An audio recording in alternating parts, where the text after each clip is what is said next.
Is for tonight. Thank you very much for coming. We have an hour and a half. William Binney will be speaking first, and then Carol Rose will be a discussant. She'll be speaking second, and then we'll be opening it up for discussion. So there'll be plenty of time. I've asked them to leave time at the end for discussion and questions and answers, so I want to assure you that there will be time for that. Let me introduce the speakers to you briefly. William Binney is on my left. He is a former employee of the National Security Agency. He served there. He was in public service for the United States and on behalf of us for almost 40 years.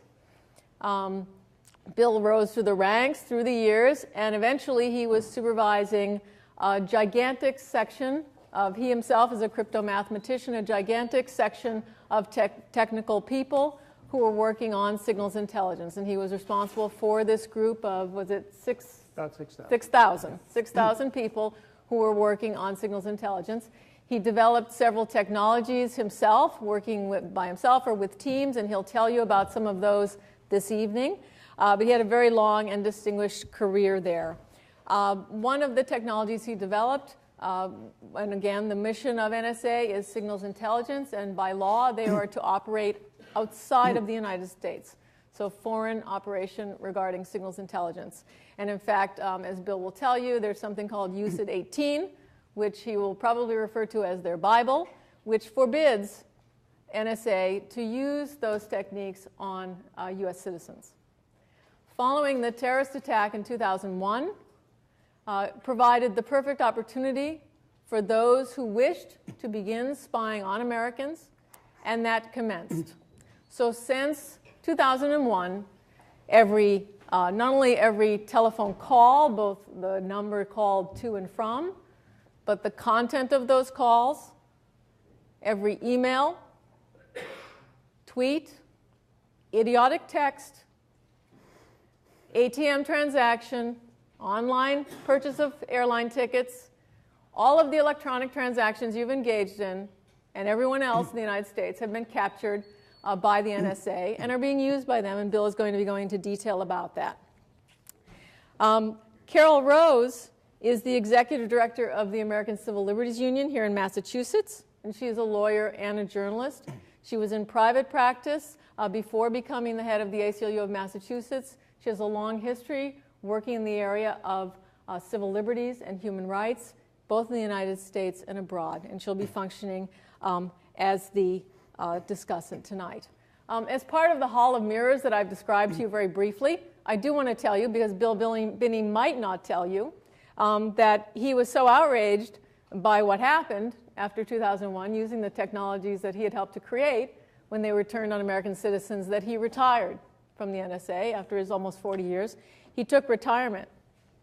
At one point, early one morning, there was a knock on the door of his suburban home, and a team of FBI agents ran into his home. I believe one of your sons answered the door, Bill, is that right? Yep. They ran into his home, dashed up the stairs, pulled Bill out of the shower, pointed a gun at him, harassed him for a while, and then left. They didn't charge him with anything. He hadn't done anything wrong, but it was just to make sure he got the message. Some years later, amazingly, Bill, out of the blue, received a letter from the Department of Justice informing him that he had committed no crime, that they were not going to charge him with a crime, and kind of exonerating him in general so that he could move forward in life and feel better about that. Would that we would all get letters from the Department of Justice like that. But Bill actually has one. I hope it's framed over your mantle or in your kitchen or something. I still have it. Yeah, I'm sure you still have it, Bill. Hang on to that. Laminate it, Bill. On that note, I'm going to give you Bill Binney, please. Thanks.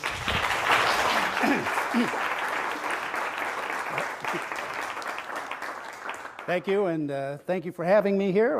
I always appreciate the opportunity to express my story, because I'm really going to tell you the story of how we got to a surveillance state that we currently have, and what the government's doing with this data, and how it's used to profile you. Even though they don't look at it, they still have this profile of everybody in the country. And I'll show you what that looks like. And I could do this because the lawyers at NSA approved us to go out and make a commercial product of the capabilities we were preparing inside. So what you're looking at is our commercial equivalent, okay? So you can get the idea of what can happen. But this all started in the early 90s. Dr. John Taggart, who worked in the research department of NSA, he was the staff chief there, and I got together, because I was from operations, he was from research. We got together and decided that we had to have a central group to do development of new capabilities in NSA, and it required that we bring all the talents together in one place so they could share in the effort, know exactly what they were building toward, and know what their part in it was. Otherwise, they were all just sitting in separate little bins, and nobody really knew what anybody else did at NSA. So they had independent efforts that didn't really come together. So we really weren't getting solutions to the problems that we really needed. So we called this center the SIGINT Automation Research Center. So John brought engineers and computer people and physicists, and I brought crypto mathematicians and traffic analysts and other kinds of data systems analysis and language. So we brought the operations together with research, had all those skills in one place, and defined the operation that we were trying to solve at one time, and then assigned everybody to a certain aspect of it, and they knew exactly what they had to do, and they all interactively worked together as the developments occurred. So we would incrementally see how it would improve and how we could jointly pull together those skills to make a success. So that meant we were doing rapid prototyping, incremental development, those kinds of spiral development kinds of things. So in the mid-90s, with the position I had in the Directorate of Operations, we were looking at the problems we had, and the one most prominent to us was the World Wide Web and the ballooning, mushrooming modern communication system. So we decided that was the one we should attack. Specifically, we were still talking about only doing, our charter was to only do foreign intelligence, and that's all we were interested in doing. So we started to attack that, putting together ways to first reassemble the data off the wires and fiber optic lines and things like that, and then assemble it as it goes by, assemble code that would monitor it, diagnose it, and select out of that flow of information that we wanted to pass off to individuals to analyze and report on. So that meant we were going to be looking at these flows of information to pull out what was important and just throw the rest of it away. In other words, anything that anybody was sending, like anybody in the United States, we would simply throw away, never see. That would never be collected. So we started doing that and approaching that and developing using graphing techniques to build relationships in that data, because we had a problem of how can you look into terabytes a minute of data.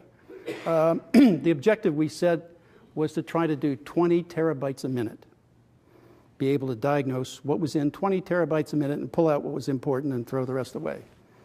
So we had to devise the ways to look at that and say, well, how can we do that? Well, if you looked at relationships between people or organizations, the attributes that are used to communicate information across the web with the IPs and user and service provider names and things like that, and also phone numbers with the public switch telephone network or the satellite network, all of that would be attributes that we could use then to graph or build a relationship, social network, if you will.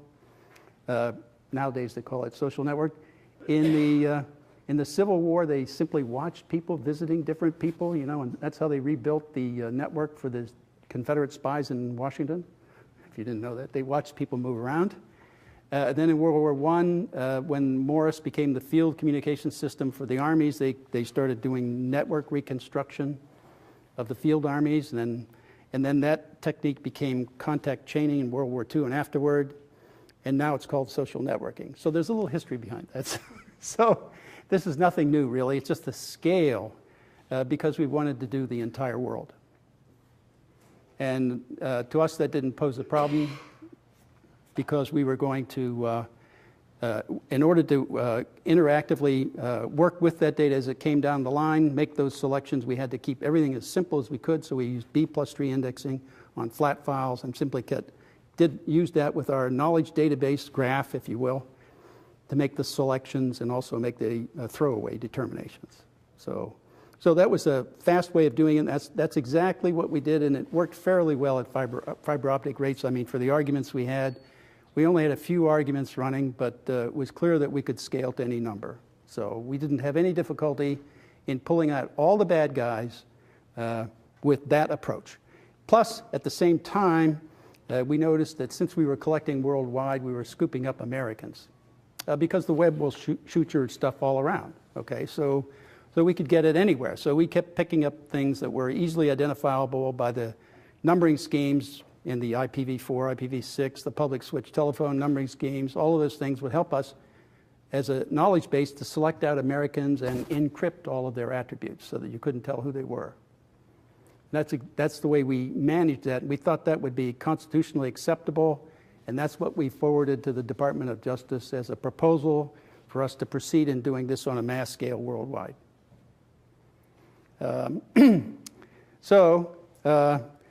We never really got any feedback from that. It was never passed into court, so we never saw the arguments coming out. And in fact, it's never gone to court yet. The Electronic Frontiers Foundation lawsuit is dealing with that, and that's where I signed an affidavit with them to help support that effort. And the point there is the collection of all this information about individuals is unconstitutional even to begin with, let alone to build graphs or any of that stuff with it. But we never got any feedback from the Department of Justice. All I got was a visit from the FBI to tell me to keep quiet, you know. So after we got that running, then I found out later that NSA had approached the telecommunications companies in February of 2001. This is 8 months before 9/11, asking for all the customer data, that is the billing data, on phone calls made by U.S. citizens to other U.S. citizens, in fact, their entire customer set. And that's fundamentally what they did after 9/11. But here they were asking 8 months before. And what that meant to me was that this was the design from the beginning, that management had made the plan to spy on the United States and the people in the United States even before 9/11.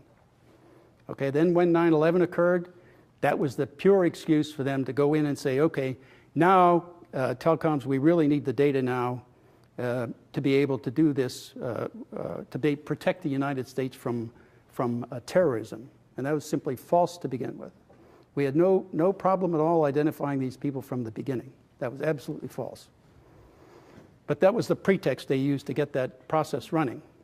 So the first input that I was aware of, they had to use the program that we set up because nothing else was prepared to be able to deal with massive amounts of data. Okay, so they used this program that we set up to do foreign intelligence. All right, they used it and turned it around on everybody in this country. It was simply another input, that's all. It was the same kind of data, just a different input.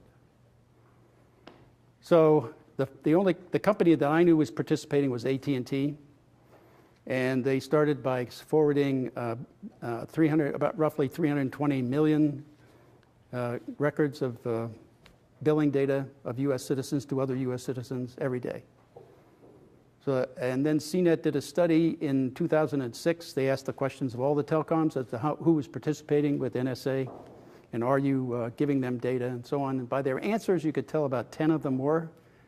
So my estimate was that over that period of time, and then with Mark Klein's disclosure about the NARIS devices and NSA rooms that they were creating in the AT&T facilities with the NARIS device, which is a sessionizer on the line. They'll do fiber optic rates at line speeds of 10 gigabits.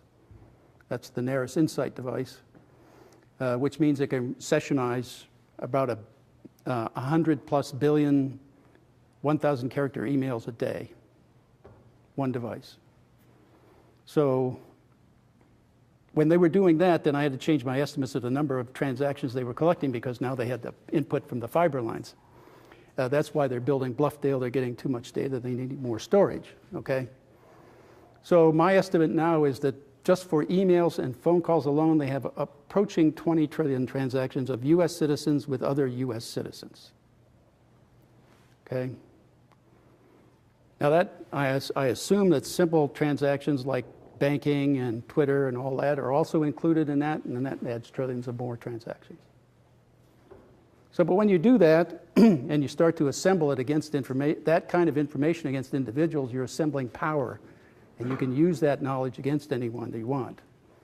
And give you an idea of how that works. First of all, they kept claiming this is how they got money to do all this to begin with. They claimed that volume, velocity, and variety were the problems that they were being buried with all this information. They couldn't figure it out. Well, when I looked at it, I thought, these are all positive things. Volume means you get more about your target. Velocity means you get it faster, and variety means you get some more aspects. You know, all that's positive.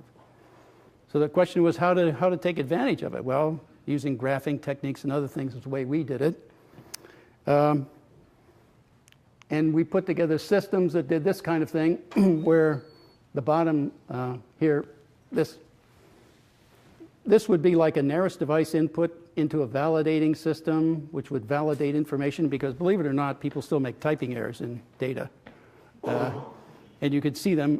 Customs and Border Protection has a lot of typing errors because they get inputs from different people around the world. They don't speak English, it's not their main language, so they type the wrong name or they abbreviate it a different way. And so they have many different versions, and what we wanted to do with that, and this is also true with the FBI, although they don't seem to care. But the point is, validating the data is so important up front, just like a crypt system. You can't start, the more valid and reliable the input on a crypt system, the better it is to attack it. And so the same here with data on a large scale. You need to validate it, then look into it, look at event recognition, and you use those to go against your graph to make a check as to whether or not you want that data or not. And then privacy protections. This was where we went through and looked to see if we should encrypt the attributes so that it could cover and apply privacy to that kind of communications. That is, no one could look at it and see or understand who it was. And then that's where, after that, then you build the graph. Then you take other graphs from other kinds of domains, like banking or if this is email, you could take phones and Twitter and travel and whatever else you can add electronically. Okay, and then build a consolidated mapping graph, so across all those domains. In our case, we wanted to do it with, this is an example of what we wanted to do. This was one that the DOJ made a conspiracy charge against us on. So we were trying to do, get together and form a coalition to attack Medicare and Medicaid fraud. We thought that would be meaningful. Certainly could save the government money, and we could make a little money, you know. So we thought that would be a good thing to do. So as a result of that, they drafted charges for conspiracy against us and used that to raid us. So that just goes to show you how much that's. But at any rate. Is it possible to kill the lights that are shining on the screen? Sure.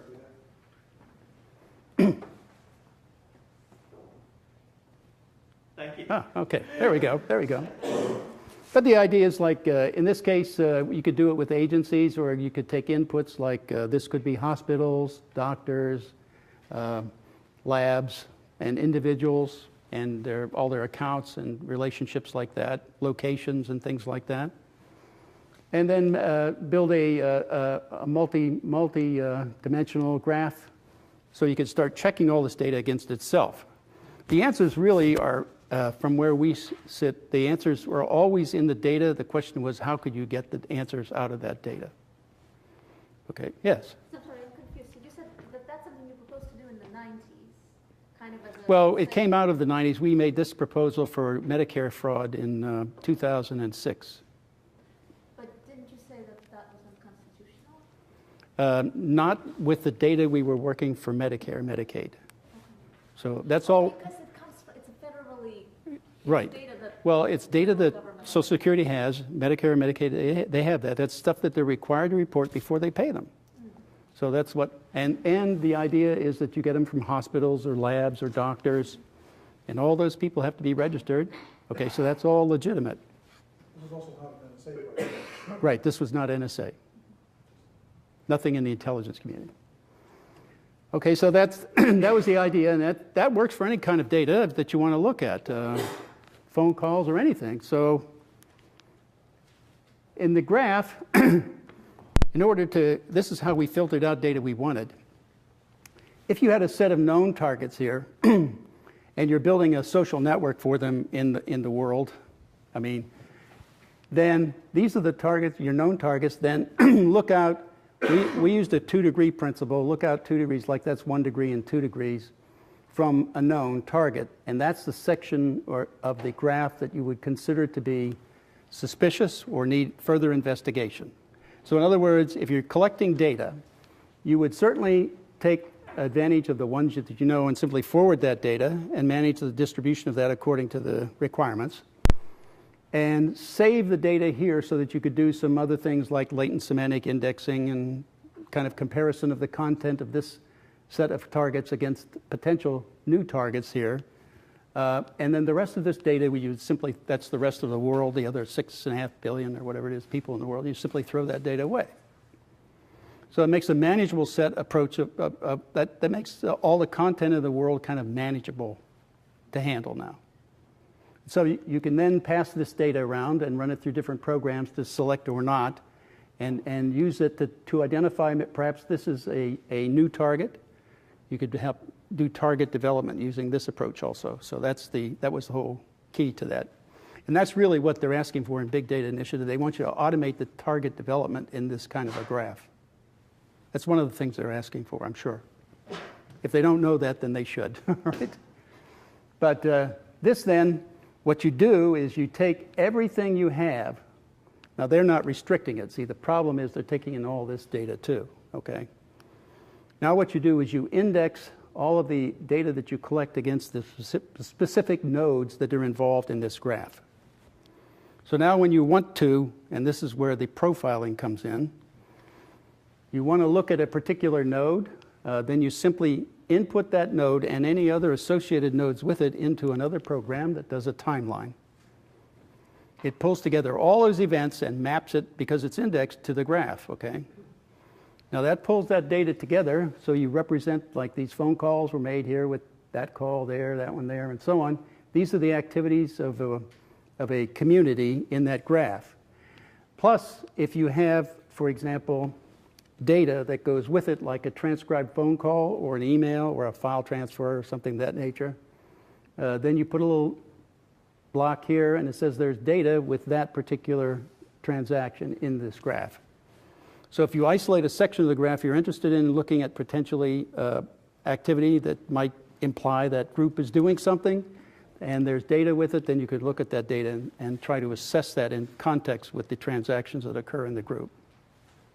So that's the way of trying to, and this is also what they need to automate, right, is what transaction combinations here in this group have some meaning. So in other words, what kind of action should I be taking if they show evidence of certain transactions and relationships in the community?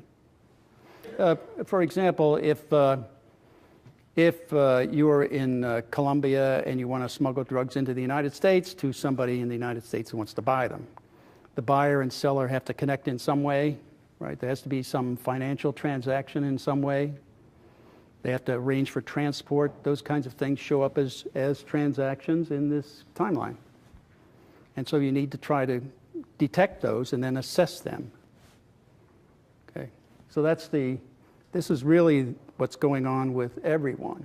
This is why I say everybody in the United States is profiled, because the data's in the base, it's indexed against the graph's made, and all they have to do is point to it to get it. Yes? Is that real data? This was, yes, it was. This was real data from our. Evidence of illegal activity? Yes. From 2001? Yes, it is. This is the research we did online for the 9/11 attack. Okay, that they. They own one of those phone numbers No, these are real phone numbers. We picked. Yeah, we picked them out. These were real phone numbers for the people and the phone calls they made, the emails they sent, and so on. We tried to make it as real as possible. We gave this briefing internally in CIA, and they said, "How do you know all this stuff?" Because at the same time, one of the emails had the date and time, or not the time, but the date, 9/11 as the attack date. That was given in one of them, in a pi line and a line and a pi. With a line for 9.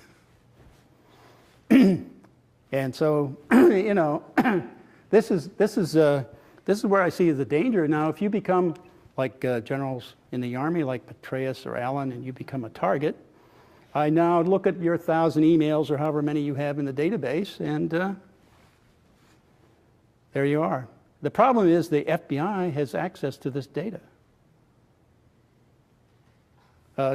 Director Mueller testified to that in March of 2011 to the Senate Judiciary Committee. He testified that he set up a technology database with the Department of Defense. This was in response to a question, how would you prevent a future Fort Hood, that is a terrorist inside this country killing people inside this country? He said we set up this technology database where he can go in and make one query and get all past and all future emails as they come in on a target. So it says they're all stored, okay? So that's what's going on. That's what Bluffdale's all about. That's what that extension's all about, is to store more data about everybody in the country as well as everybody in the world. So, yeah. I have one other question. You suggested that when you form the graph, you prune out some of the data you know might be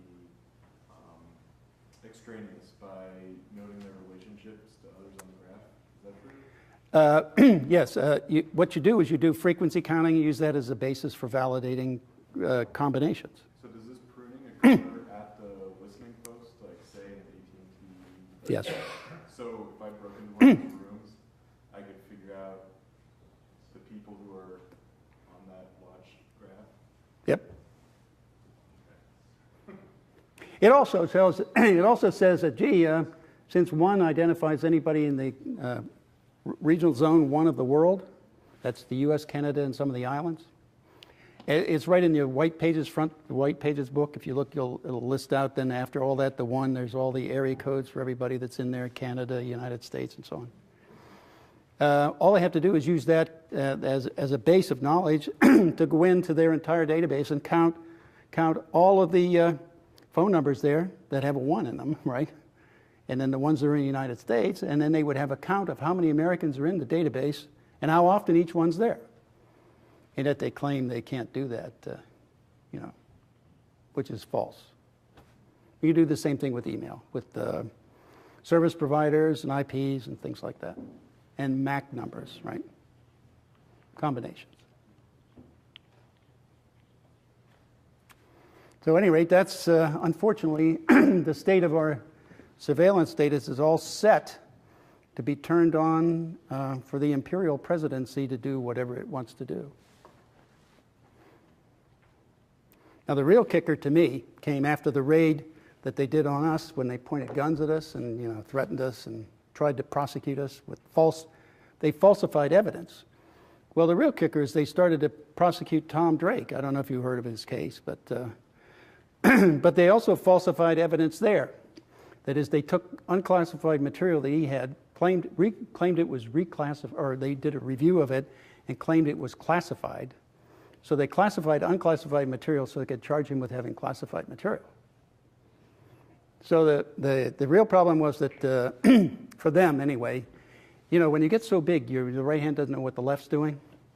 So Jim Bamford did a FOIA on all the charges that they listed, all the emails and papers that they listed in the charges against Tom.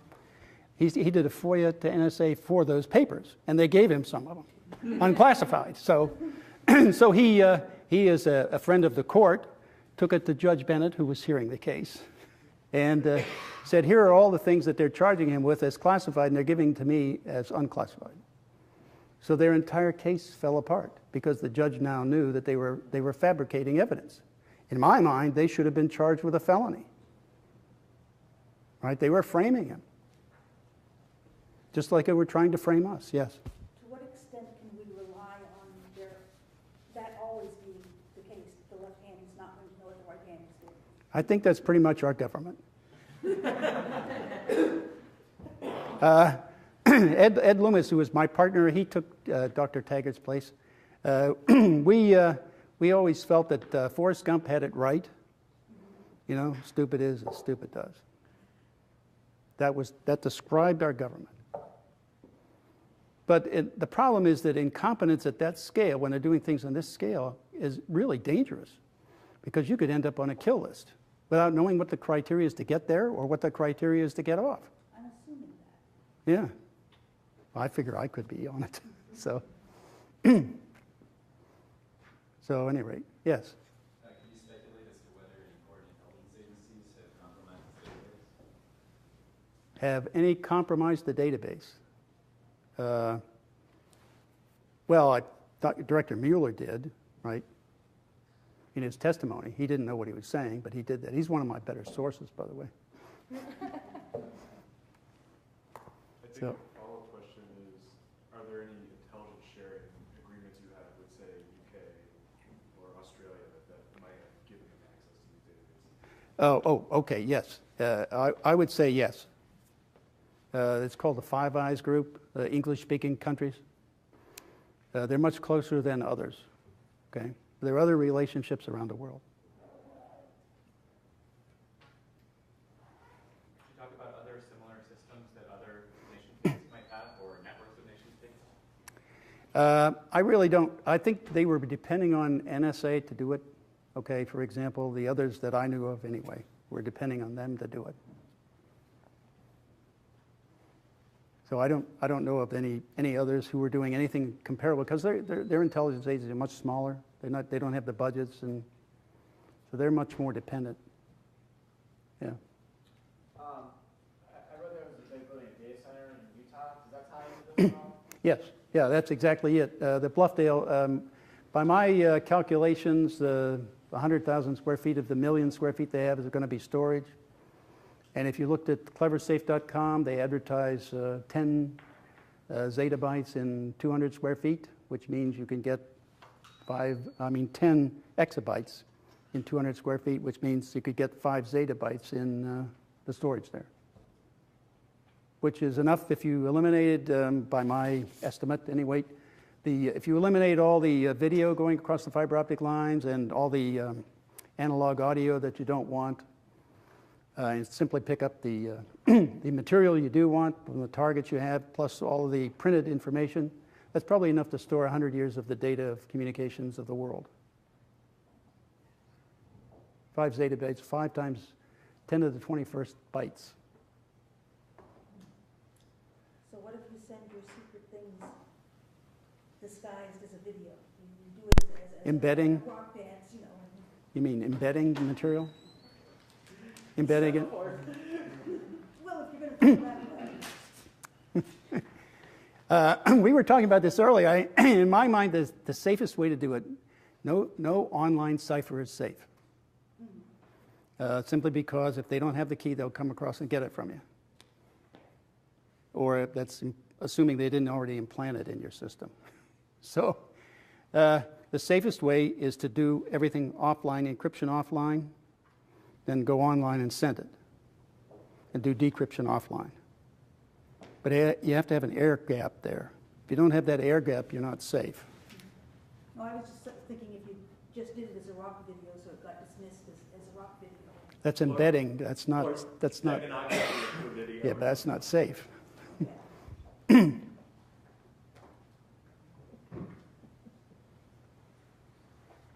Yes. I have a question. So, just to clarify, the data column over there, currently, are there transcriptions of all emails? Can they break advanced encryption standards? You mean like 128 or 256, or? Yeah.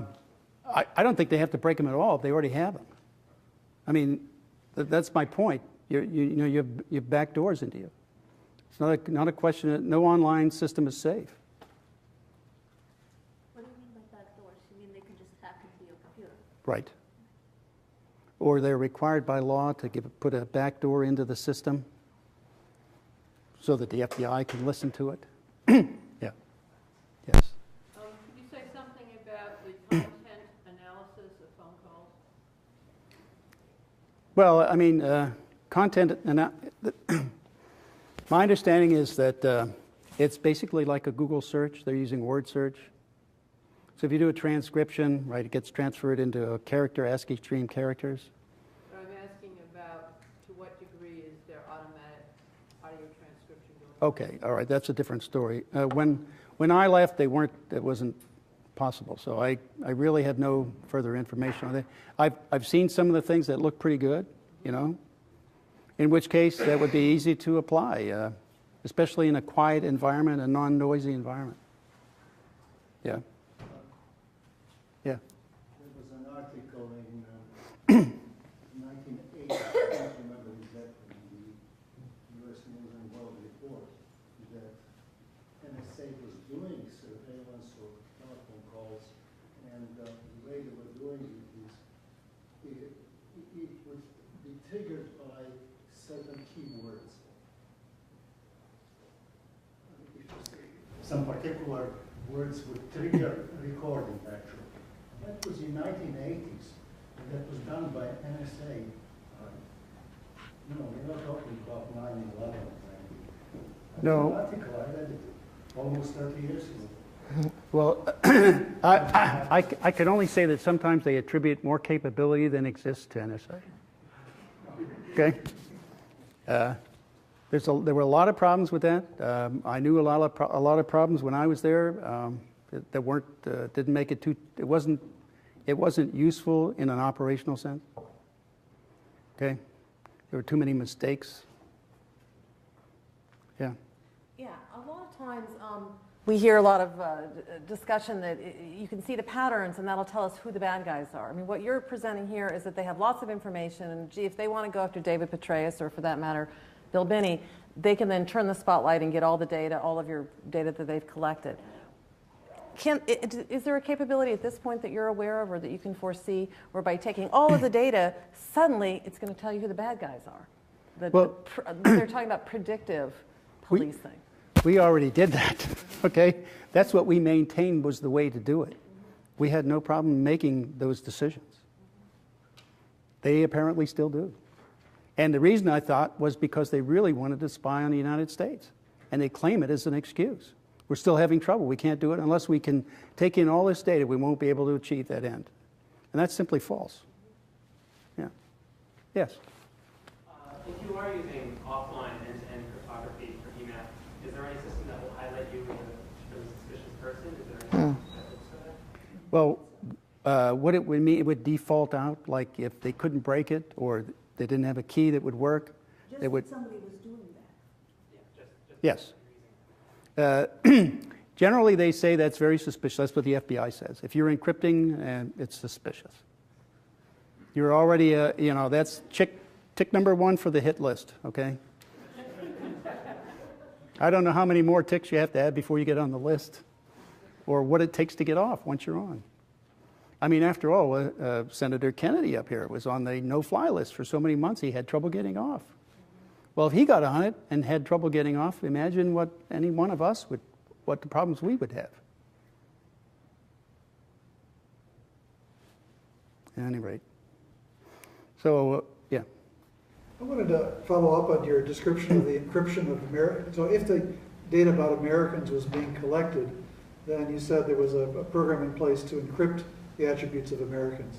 So there's first of all, the legal question as to whether even collecting that information was legal. Putting that aside, a couple of questions I had was, one, would you imagine this was still being done, this encryption? And if so, what's the encryption philosophy? Now, why should that be effective? And we've seen cases where even using pseudonyms and things like this, and Tanya Sweeney has shown some of these things too, where privacy is in fact not protected by at least rudimentary forms of encryption because you can still find patterns and link things together. So I was wondering if you can say a little more about what kind of philosophy or justification for this approach might be. First of all, I forgot about that because that was in place until 9/11, and after 9/11, they removed the protections of U.S. citizens. So there's nothing in there protecting any U.S. citizen. Secondly, I would say that I designed the encryption to protect U.S. citizens to resist mass attack. Okay. So it had 3 levels of encryption, one of which meant that any attempt they made, even if they had whatever key they applied or attempted to apply, however many trillions of keys, if they got something that looked like it was partial language, it would be an error. So that was by design. So I was designing it so NSA couldn't break into it. So But sometimes the graph structure, Yeah. you just relabel the nodes of a graph. The graph structure still makes it clear that there's, where somebody lives maybe or something, because Yes. all of their contacts are within New York or something like that. And so Well, encryption may not be enough to protect. See, no, they wouldn't be able to make that determination. Okay, they couldn't say it was in New York or Massachusetts or anywhere because all that material was encrypted. So you couldn't. All you were doing was look. All the attributes that could identify anybody as a U.S. citizen would be encrypted, so that when they looked in, they couldn't tell who was who. I mean, if I went after you in this database, I couldn't. What am I looking for? The things that have been attacked, for example, if you're given a Facebook graph with everybody in it anonymous, you don't know who anybody is a priori, just from the structure of the graph, you can recover people's identities. That's the issue. Yes.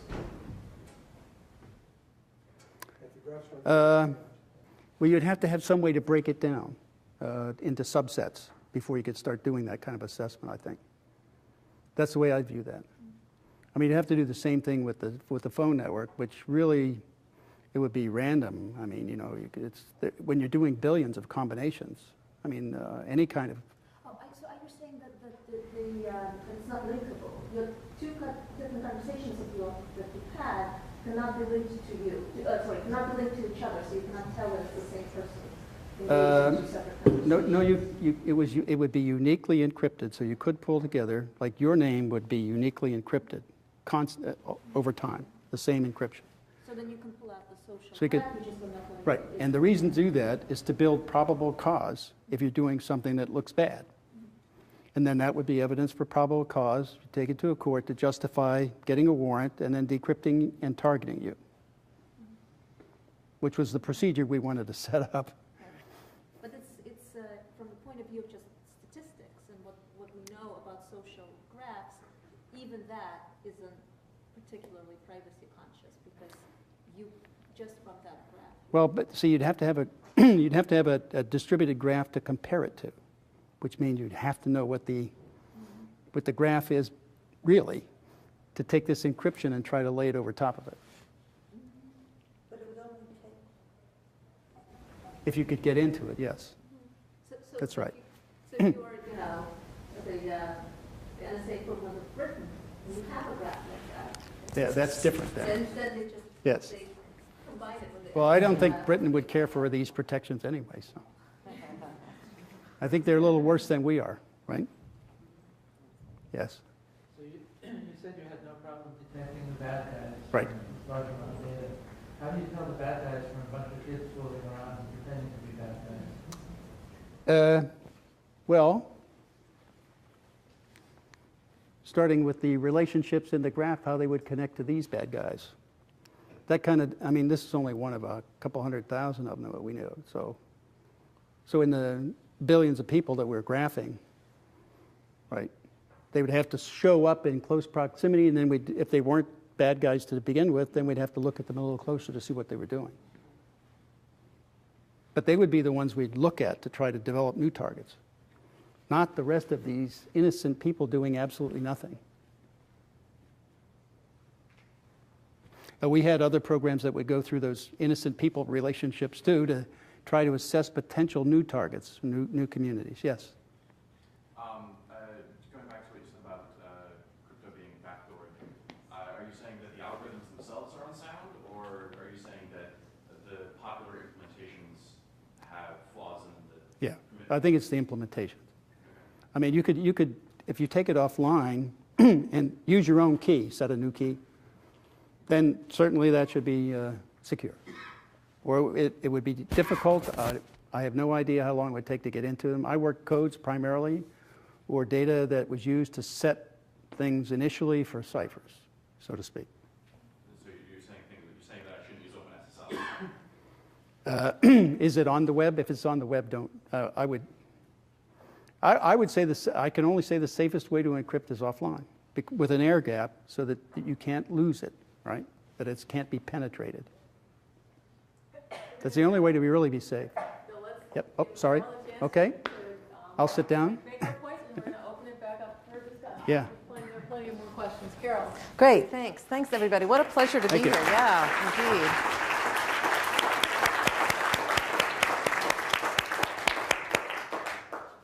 Am I mic'd? Are we good to go?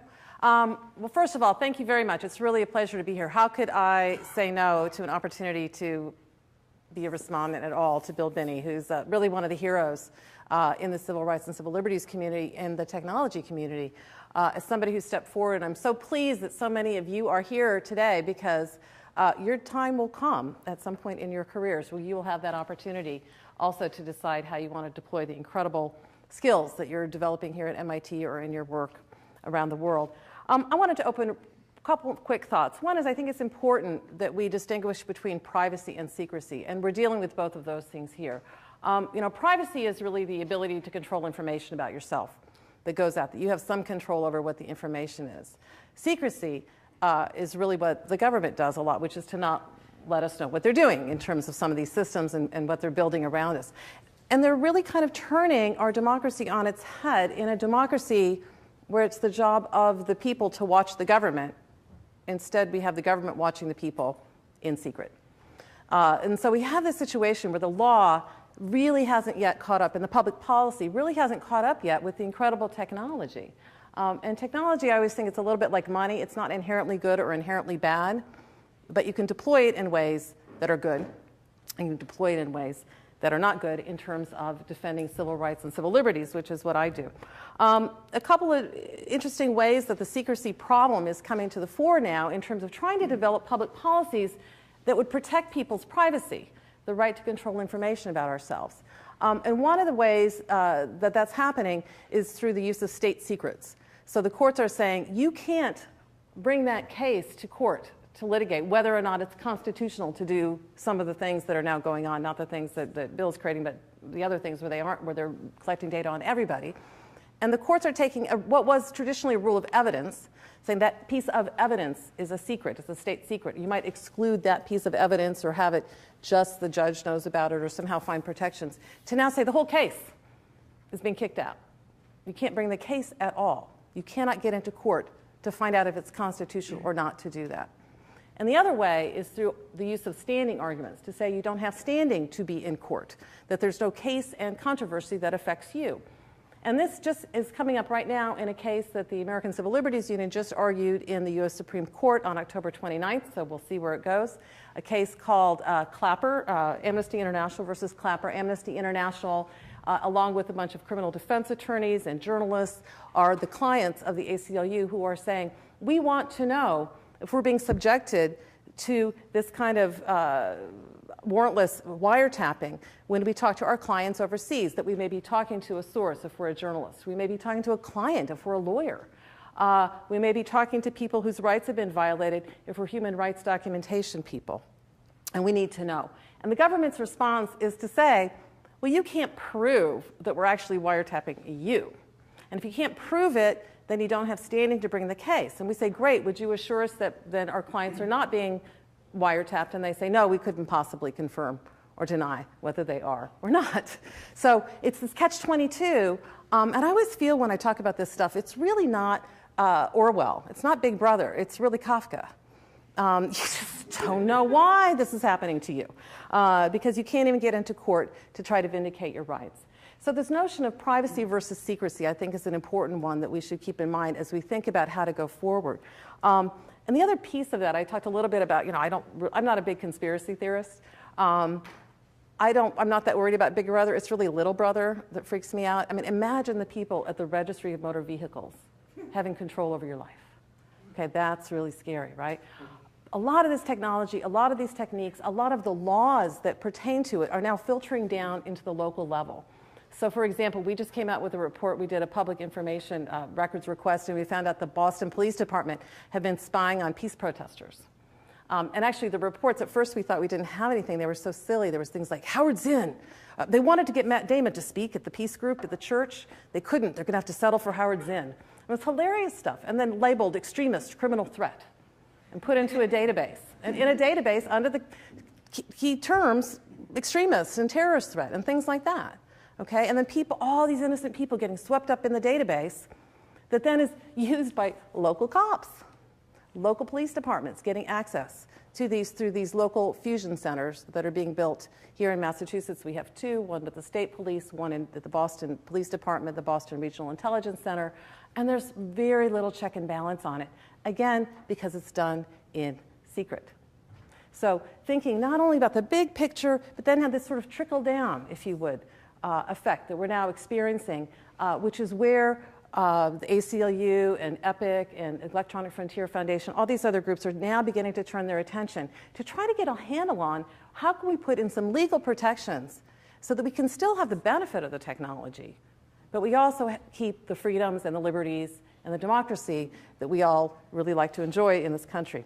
How do we do that? Well, one way we can do that is to have more courageous people like Bill Binney. I worship you, thank you. And people like Bill Binney, Tom Drake, T. Kirk Wiebe, Martin Klein, the guy, the AT&T guy. These are people who are technologists. And when they saw something wrong, they didn't just go silent. They spoke up about it. They had the courage of their conviction. They knew right from wrong, and they knew that it was important that as technologists who understood what was happening, and that it didn't have to happen, that it technologically didn't have to happen. They were willing to come forward and talk about it. We need you. There will come a time in your life where that moment will arise for you, and you will have to, A, realize it, hopefully, and B, then decide what you want to do. If you're not sure, call the ACLU. We'll give you free legal advice, okay, about what to do, what your options are. How you should respond to it. Call us anyway. We need help with technologists. A really silly example of this. So when the Charlie card came in, you know, the Charlie card on the T, those of you who ride the T and you can swipe your card, we were said, wow, shouldn't there be a way to have an anonymous Charlie card so they can't track your location movements, like to buy your card with cash and do it with cash and not a credit card so that nobody can track where I'm going. And so we went over to meet with the MBTA and they said, oh, technologically, that's just not possible. I was so lucky. I was like in the Woody Allen movie where he pulls the guy out from behind the Marshall McLuhan out from behind the desk. I had my guy from MIT who was there, and I pulled him out. Robert, is that true? He said, no, that's nonsense. And it was nonsense, but it was so, I don't know, I'm not a technologist, I'm a lawyer. I needed a technologist who was there, who was willing to speak up, and who could call down those kinds of things to say we can't put in audits, or we have to take everybody's data, we can't encrypt and throw out the nonsense. We need technologists who are willing to help us to understand what's going on, to issue spot things that they see that are going on, and to help us and work with us. So if any of you, or hopefully all of you, are interested in helping, we really do want to work with you and work with the MIT community to do a better job of doing this. And next time I need to go talk to the MBTA, I can bring one of you along with me, and that would be really, really great. So if you are interested, let me know. There are also little slabs of paper, a piece of paper on your tables that talk about how you can get more involved. So the last things I want to say, and then I'll open it back up to you guys, and frankly back to Mr. Binney, because he's the real expert here. I wanted to say, get educated about this stuff. Know your rights, know the contours of it. I know you're incredibly educated about your technology, but also get educated about the public policy debates that are going on, because we really need your expertise to be brought to the public policy debate. And one way you can do that, we've built a website, privacysos.org, that has lots and lots of information about technology and surveillance technology and the policy debates. Get involved, whether it's with the ACLU or with the Electronic Frontier Foundation or the Electronic Privacy Information Center, or lots of other groups that are out there. We're all coalition partners. We work together. We play well together, fortunately. But we really need people to get involved and to sort of help us to be better at what we do in terms of understanding the technology. And the last thing I would just say is, when you leave here tonight, talk to 5 other people. Talk to 5 other people about what you've learned, about what's going on, about how this is coming. And frankly, I don't think it's too late for us to take some steps to put in a system of checks and balances again, because we're not going to stop technology. I never say technology versus liberty. I always say technology for liberty. How can we use technology to create more liberty, a greater breathing space? Because after all, if we don't have that, all the safety in the world is really sort of not worth it if we're not free at the same time. And I think we can be both safe and free. So thank you, Mr. Binney. And thank you all for being here. And I look forward to more questions and conversation from everybody.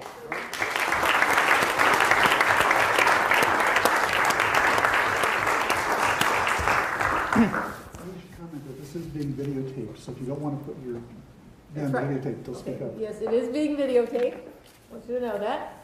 So if you have any questions, or I do want you to be aware of that. It is being videotaped. It's going to be posted on the MIT website. We're going to open it up now for discussion. I thought it worked really well, having questions as we go. But I'm going to bring both Carol and Bill back up here. You will agree to do that.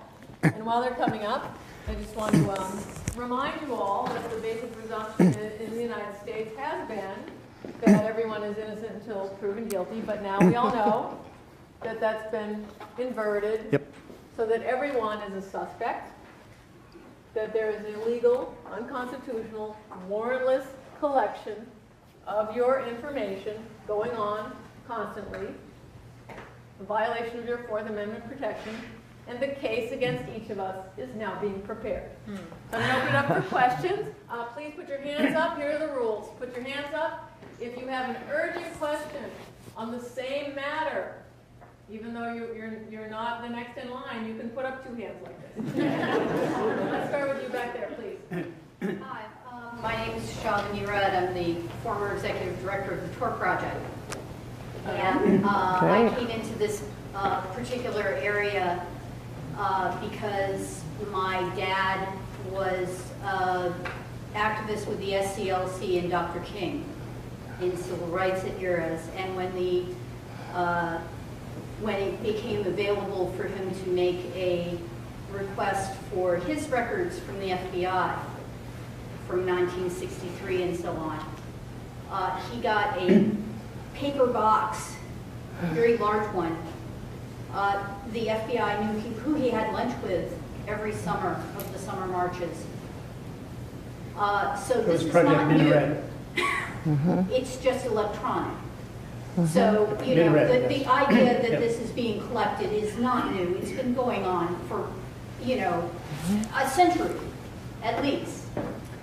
And, but one of the things that being executive director of TOR did was, my family has steward leadership traditions, both in the military and governmental and in, activist circles for over a century. And I got to talk to a lot of people working on the agency side of things. And when the Patriot Act went through, the people working in the agencies, there were all these things in the Patriot Act. And if the people who wanted to respect, they can't talk about it, but the people who wanted to respect the civil rights and civil liberties things, if they wanted to not take advantage of the things in their casework in those acts, in CALEA, in all of these things, they would be trampled for every promotion and everything else in their work, and they would be left behind, and there would be no people with those attitudes in the higher levels of any of those agencies. This happens in diplomatic circles, in the Bush administration, this is happening in every branch of DHS. And so understanding that about what's happening in DHS right now, that even the people who believe in these rights very, very much are forced into compromising their integrity and going along with them to prevent them from being locked out. They're being threatened and intimidated. Right. And they have to compromise what they do in their work. To, is a really important thing for people to understand, that the people in those agencies are not all jerks, even if they're going along with these regulations. And I just think that's important to say, because literally they can't say that as members of those agencies. They can't complain. Right. They're prevented from talking about it. Yeah, of the about, for example, in NSA, of the about 40,000 people there, the space they have allocated for this program, Stellar Wind, is only about, would only hold about 100 people. Mm-hmm. So of that 40,000, 100 are involved in this activity. Actually, it was kept very quiet. They they subverted the constitutional process by limiting access and knowledge of this program to like 4 people in Congress to begin with. Mm-hmm. On the House side, that was Portagas and Nancy Pelosi, mm-hmm. and Senate was Graham and somebody else I can't remember. Mm-hmm. The chiefs and ranking members of the House and Senate Intelligence Committees. Now, Rockefeller later in 2003 said when he got his brief, when he was the chief, right, or deputy, whichever it was, he said he had no way of validating or following this or monitoring it. He just was not a technician, not a lawyer. He couldn't do anything. So what they did was they made Congress impotent, and they never even told the courts. So they subverted our entire constitutional process. If you use the diplomatic corps as an example, during the Bush administration, a lot of people kind of held on by their fingernails, hoping that there would be a turnaround, and there were career diplomats who just sort of gritted their teeth for 8 years and really hoped that they would just be able to like swallow their bile for 8 years, and things got a little better. But it doesn't seem to make any difference with any party. I mean, it's still going on. It's getting worse. Not partisan. Yeah, it's getting worse. But the thing is that what happens is that there are a lot of people in this room, I think, who are thinking, God, I could never go work for the government. And the best way to change some of these things may be, in fact, for there to be an insurgent invasion. Infiltration. An infiltration.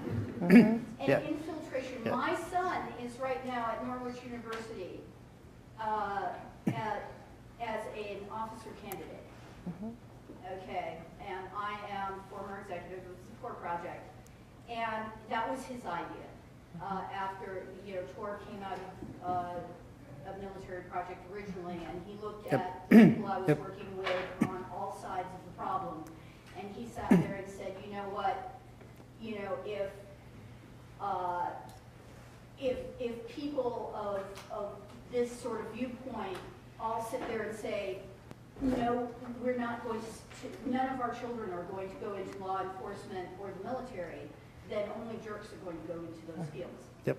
And that's bad democracy. Yeah, but it is bad. But also think about the guy who's the AT&T technician, who came forward and spoke. So it's not just about people in the military. I think whatever platform you're on, whether it's a teaching platform, whether it's a student platform, whatever platform you're working on, you can turn that to be a force for good. And you'll know when that moment comes that you say, yeah, it may be a trade-off between my current employment and not, and maybe you can't make that trade-off. And I wouldn't dare to presume that people can, or that they even should. You will have to make a decision of conscience when that moment comes. Someone here, someone there, and this fellow. Please, this gentleman behind you, actually. Did you still have a question? Yeah, so it's always been my understanding first that the outside of NSA community runs about 10 to 20 years behind the NSA in encryption technology. I'm curious if that gap is getting bigger or smaller. And then part two that very specifically relates in my mind to, you said that they're holding the ability to hold 100 years worth of data, which has historically been, well, if I can't break it today, I can always go back and look at it tomorrow. That's right. Yeah. Mm-hmm. So would you have comments on the first A and then the utility of B? Well, I can only give you my guess. I think that the gap is closing between what's external to NSA and what NSA has. You think we're catching up? I think so. That's my impression, okay? I may be wrong. I don't know. Through sharing or capability? More in terms of, I'm thinking more in terms of capability. Mm-hmm. So. Right, I mean, I forget, I think linear cryptanalysis was 15 years behind the NSA, right. maybe 20, but a large number. Right, but I think that's shrinking. So Do you think we might be I- less than 15 years behind on Yeah. quantum computing, for instance? That's a solved problem. Sorry. Yes. Mathematically anyway, right? Back there? Hi, I'm Sasha Costanza-Chuck. I'm an assistant professor of civic media here at MIT. I just started last year.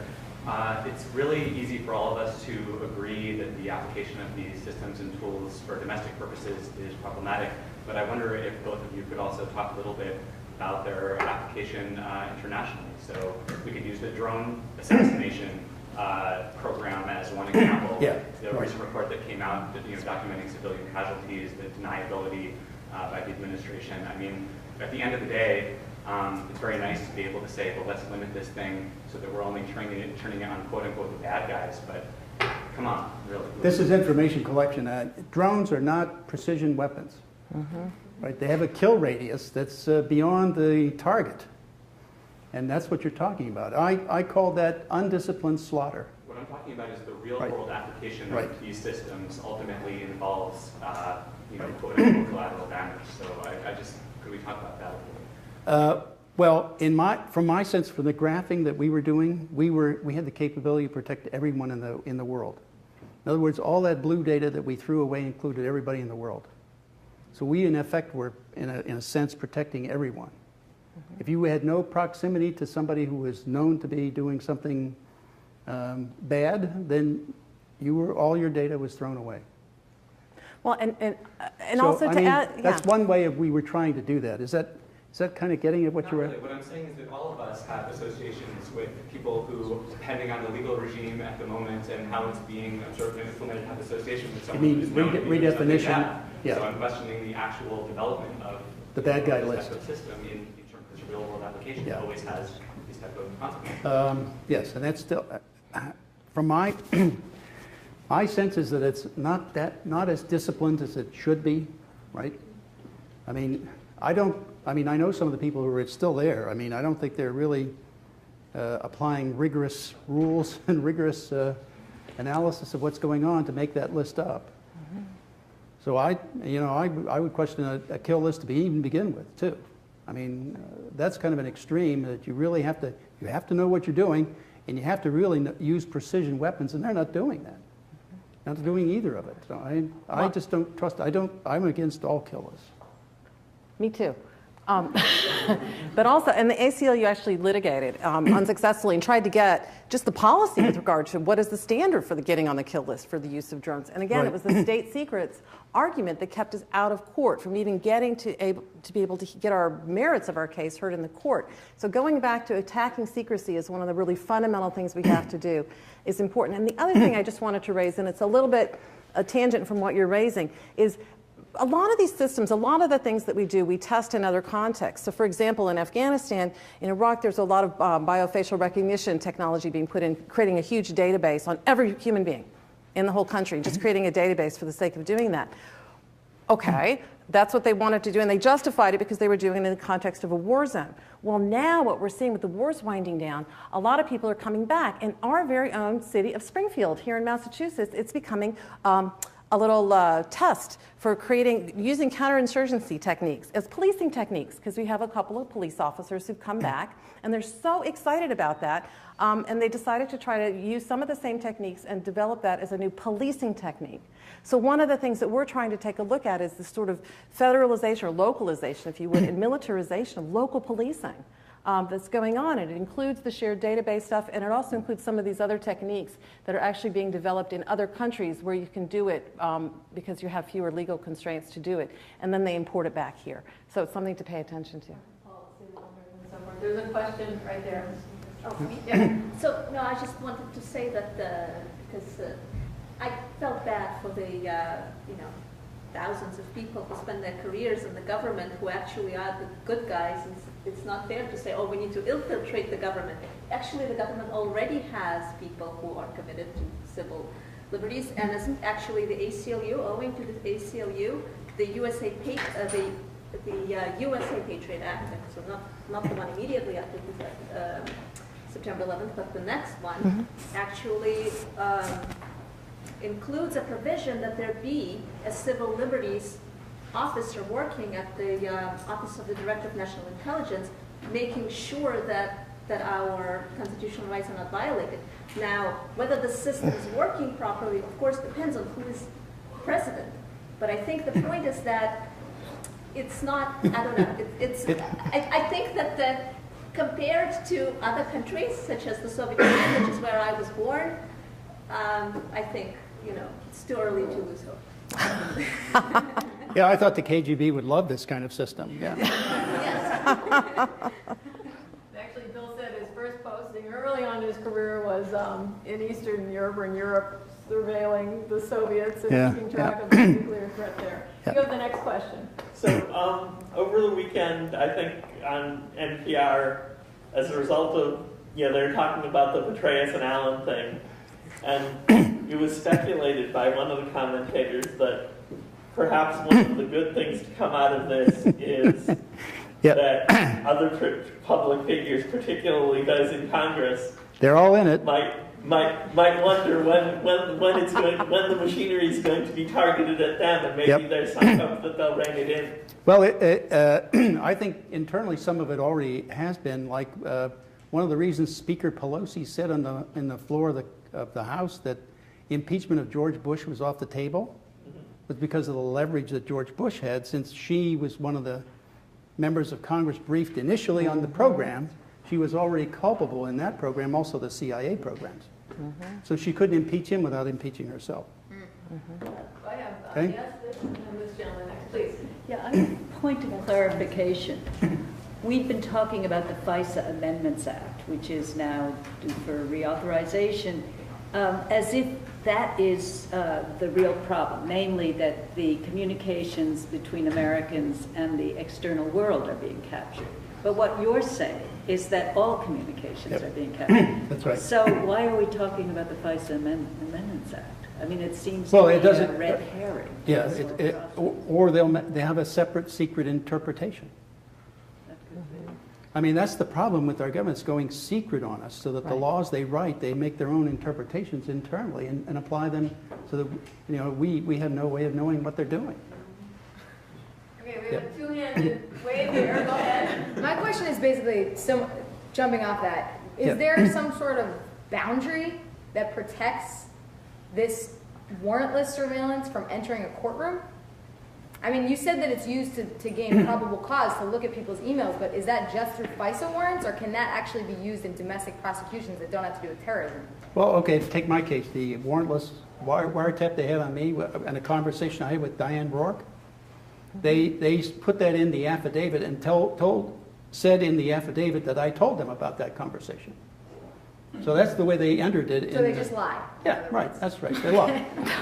That's the FBI for you. I was wondering where you see this all in 5 or 10 years, given now infusion centers and the information that's coming out of that could potentially flow to this. Where do you see all this going? 5 years from now, 10 years from now? What do you... Well, I've said in a number of forums that it's going to be a totalitarian state, that we'll have an imperial president and a dictator. Unless we do something, unless people stand up. I mean, everybody in Congress took an oath to defend the Constitution. They're all violating that oath. So every time you see one, you'll say, what are you doing with this privacy stuff? You're violating your oath by supporting this kind of activity. Say it to them, bring it out. I'm trying to encourage, people, publishers, I just talked to one today, to throw it right in their face and say, what is your position on this? And put them on the record in public. And I think it's important to realize, things like there was no environmental movement really as a movement as such before 1970, and then we had Earth Day, and then there became sort of a movement. There needs to be a privacy movement. There really needs to be a privacy movement, not in the sense of we want to keep everything secret, but that we should have control over the information about ourselves that's out there and that's obtainable. We should have that system of checks and balances. It's very traditional conservative. I always love to say I work at the ACLU, most conservative organization in the world. We're all about the Bill of Rights and the Constitution and checks and balances. But we need you all to step forward, all people, to contact, take actions. There's more ways you can take action than you could ever imagine. Take action, send emails, let your voice be heard, talk to 5 other people about it. We need to create a movement for it, because until we change the situation on the ground, it's not like we can just go to the courts and vindicate this. We need a bigger movement. It has to be the courts. It has to be the groundswell. It has to be communications. There are people working on this, lots of them, but not enough. And we need more. And every time there's a scandal, I mean, I love this Petraeus thing. I mean, it's just great. Who knew that, chief spy couldn't keep his illicit sex life secret, right? You just love that. But it's an opportunity to make some change. So every time something like that happens, we have to take advantage of it. We have to be ready to go. And that means we all need to be educated and articulate and able to speak about it, and especially you as technologists. We really need your voice out there. You can't just be neutral, really. We need you. Yeah, as citizens of this country, it really boils down to this. What kind of country do you want? What do you want to live? What kind of country do you want to live in? What kind of country you want your children and their children to live in? That's what's at stake here. So I have this fellow next, someone over here, and someone in the back. Please. I was wondering how much of the threat are private databases, surveillance systems, political information collection systems, credit card surveillance, et cetera, vis-a-vis the government. Right. I can answer that, but why don't you take it, because you're the real expert. Well, I mean, credit card stuff is financial transactions. That's who you're doing, who you're dealing with money-wise. And the standard used to be if Treasury dealt with an international or internal transaction of $10,000 or more, that they had to report that on a list, and that was reported with the 9/11 crowd. They transferred $65,000 to the people to Ata in Florida to do flight training, right? So that was reported when he did that. I mean, and that's one of the reasons they do that. They have that requirement, but they simply don't analyze things properly or pay attention or whatever, So, but this is now getting back into all the financial transactions of U.S. citizens, and I believe Elliot Spitzer, for example, was caught up in some of that. And that's what can happen to people, right? If you fall out of grace with the administration or whatever, that kind of targeting can occur. One of the public policy reforms that we'd like to see, or legal reforms, would be to go more toward the European system of privacy, where you as a person own the information about yourself, okay? You actually have control. In this country, your internet service provider owns the information about your internet service actions. Your banker owns that. Your doctor owns that. The only exception is your video retailer, which doesn't exist anymore. But the only exception was because when Robert Bork was put up for the Supreme Court and they got his videotapes, they were so horrified that it had happened to them, they made a special exception, the Bork exception. So if you can do it to a Supreme Court justice, you can get some protection, right? But part of it is to change that. In Europe, you own the information about yourself. And so if the government wants to access it, they have to get your permission. Here, they don't. So with the national security letters under the FISA courts, they go and they put it, for a long time there was a gag on it. And now again, we have, son of national security letter. 2 years ago, they passed a law here in Massachusetts that now county prosecutors can go and get, without a warrant, and get information about your records, like your internet records and stuff like that, without a showing. And when we try to challenge it, they go into secret court session and they lock the doors on the ACLU lawyers. Yep. It's wild stuff. So we need to change that third-party doctrine. Is some of the kind of work and reform work that we could do that I think could make a big difference here. I was actually thinking of something much more mundane. An entity like Walmart having political surveillance and knowing kind of the voting proclivities of potential job applicants and just simply ruling out anyone who votes, say, Democratic. I mean, is there any of that sort of stuff? I think you'd have a strong, if you could prove it, I think you'd have a strong viewpoint discrimination claim. Yeah, but is any of that stuff being done, do we think? You mean if you would park in the lot and you have an Obama sticker, you would... Well, there's that too. I mean, companies do a lot of their own surveillance. Target, for example, is obsessed with surveillance. They have their own fusion centers nationwide where they monitor cameras from all of their stores. They do insane amounts of data collection. There was a story in the New York Times not too long ago about how they data mine their customers' information to the degree that they've figured out when women are pregnant, and they can send them information about Pampers discounts on baby wipes and stuff like that. So yeah, I mean, it happens for sure. I'm just going to comment though, because I was saying to our speakers tonight that, in talking to people in the last few days, or several people said to me, well, you know what? Our government's doing it, Google does it, Target does it, why should I get upset? So, what Google and Target are doing, I don't like either, but those are corporations. If you don't like it, you can not shop there, you can, not participate. If you're a shareholder, you can go and protest. Very important to remember, and there's, what they're doing, things need to be done about it, and I and Carol and others work on that. But we are our government. Right? Our government is the emanation of us. So what's going on now, we are doing to ourselves. So it's important to keep that in mind. Well, plus the government can come point some guns at you. Right, Yeah, lock you up. That too. No. That too. In these discussions, the word unconstitutional gets used a lot, but the Constitution is old and vague, especially when it comes to privacy. And generally, this is set based on legal precedent and interpretations of the Fourth and Ninth Amendment. So I was wondering if you guys could speak just a little bit on that and how you see the precedent moving and what sort of clarity would be especially helpful in privacy, because the Constitution is vague. I don't see the Constitution as vague at all. I mean, email is mail. Okay, and papers, that's but papers. That has to be determined by the precedent, right? Because it's old. So well, I mean, there's been several. All the technology. Well, it still applies. Bruce Fein would have an argument with that, so for sure. I think there's a little bit of space here, and let me say why in a couple things. One is I just read the transcript of the Amnesty International versus Clapper case, the ACLU case that was just argued, and it was really interesting because, the Solicitor General, Don Varela, he opens and he says, Your Honor, may it please the court, and Sotomayor goes, who would have the ability to have standing here then, huh? I was like, wow, he didn't even get a word out before she jumped on it. Yes. And she also, I would say, in the Jones case, which was the case about whether or not you could put a GPS device on your, the cops can put a GPS device on your car and then follow it.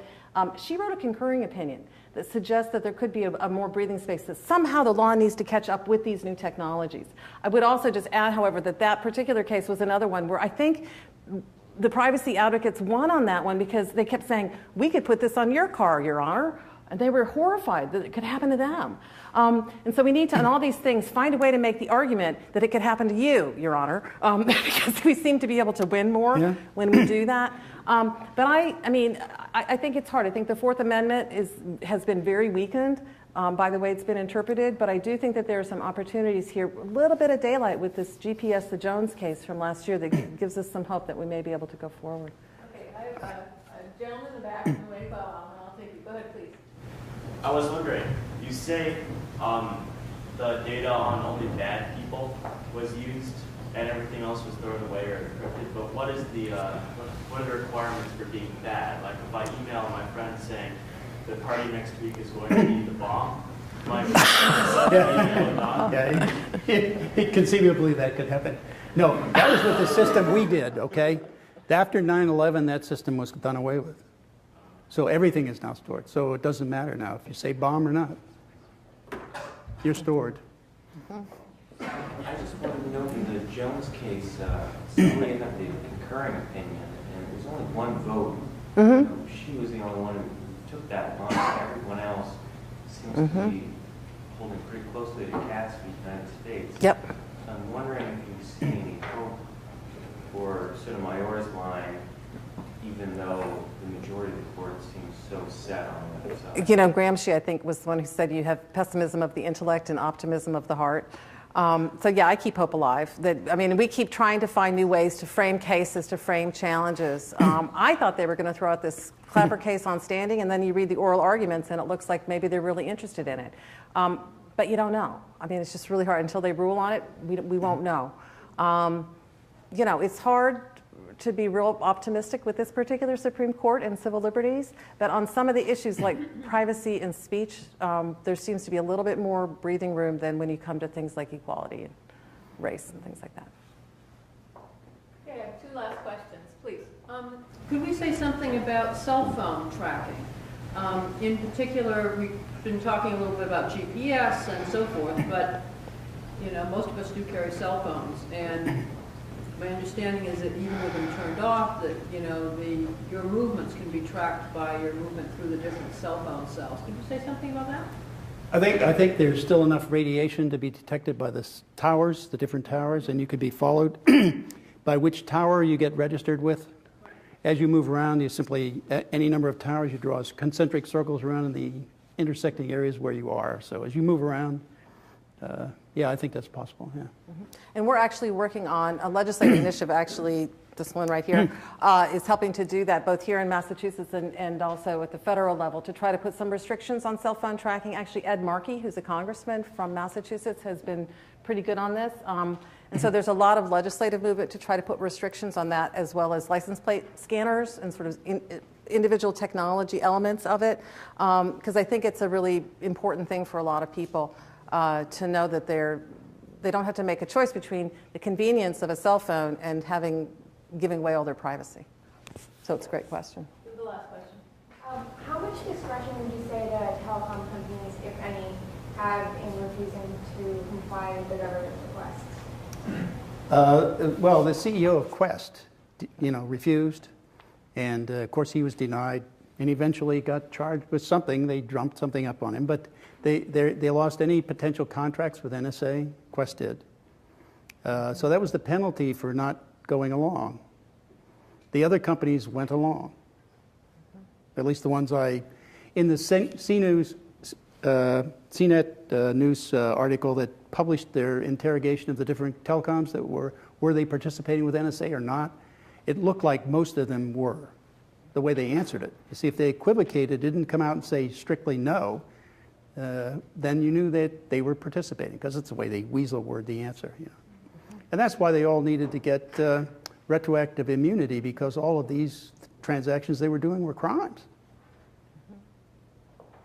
That's right. And one last thing I would just say, Twitter has actually been very good in a lot of ways on a corporate perspective, because one of the things that happens is when they receive these requests for information, and it comes usually with a request that they don't tell the person whose account they're trying to get information on, Twitter will tell the person that your account or your information, your personal data has been subpoenaed, and that gives the person an opportunity to try to go into court. And we've had a couple of those. Unfortunately, what the courts usually say is you don't have standing, so we're back to that argument, because you don't own your data about yourself. But it's still an interesting thing, and I think that Twitter, as a corporate citizen, if you would, has actually been pretty good on that. And so if you have an opportunity to tell them thank you and to tell them that that matters to you, and that's one of the reasons you'd be willing to be a customer of their technology, you can do it. There are choices that we make, and they're sometimes really hard choices. I think Bill Binney and other people have made some really hard choices, but I think it's a really patriotic thing to do, and that's why I think it's such a wonderful thing that you're honoring him, and I'll turn it back to you. Oh, thanks. All right, ladies and gentlemen, first of all, again, I want to echo what Carol Rose said. Please tell the next 5 people you meet about this. Please also go on the website of your congressmen and representatives, get their email, just email them. It's fast and easy. You can send them the same message. For additional resources, there's the ACLU website. There's also, Carol mentioned, the Electronic Privacy Information, epic.org website. I want to particularly thank Ron Revest, who's been sitting here modestly in the front, and the Cryptography and Information Security Group at MIT for hosting this. So thank you very much, Ron, and thank you to that CIS group. And please join me in thanking Carol Rose and Bill Binney for their comments. Yeah, sure. Thank you.